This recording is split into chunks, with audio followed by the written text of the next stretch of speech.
Alright. Rwby Volume 4, Chapter 8. We start off with Crow and Team Ranger, and he, it doesn't show it, but it implies that he just gave him a recap on how the maidens work.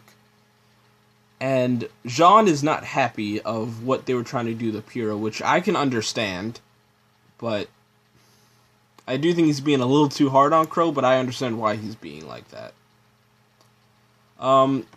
He tells them about what Ozpin believes how the world came to be, which is the god of light and the god of darkness, where one wanted to bring life to everywhere and one wanted to bring destruction. Eventually, the god of darkness created something that shared his belief of destroying everything, which is the Grimm, and that's the explanation of how the Grimm came into the world.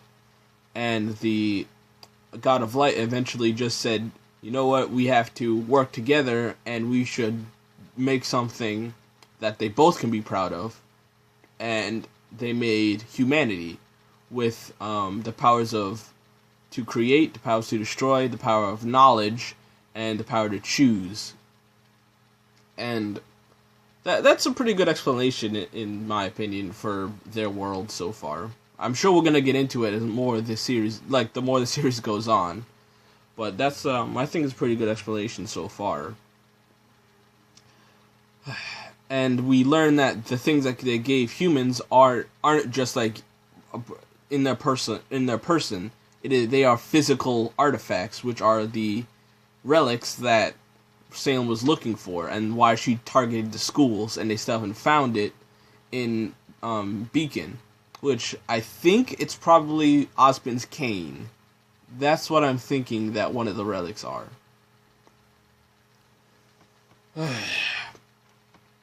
Now, we go back to Blake, and she's having a conversation with her father about how everything happened, and how she joined the White Fang when she stayed with the White Fang when her parents left, because she thought they were weak, and that they didn't want to fight for equality. Which, I can't lie, it did give me some feels. I did like it, but Blake's character so far during the volume, I haven't been the biggest fan of. And to interrupt their moment, Sun comes in busting through the door, which was it was funny. Now we go back to them and they're talking, and we find out Crow's semblance, which is, well, just bad luck, and his semblance is always on. He can't turn it off and on like the others can. Or it's not like an activate thing. And that explains why he's always on solo missions, and that he always, with them, he always stayed behind them and never let them know he was there. So, that was that's a good explanation, and, I think that's a good semblance for Crow's character. Now we switch back again to Sun and Blake, and Blake was slapping him hard, and he tries to explain that he saw a White Fang member with a mask on, because he asked her mother, like, do White Fang members wear masks, and she said no, but then he saw one in the market today, so that was a little weird. Now, we don't know which White Fang member this is. This could be the spy that they just met, or this could be Adam, or this just could be a random, random White Fang member.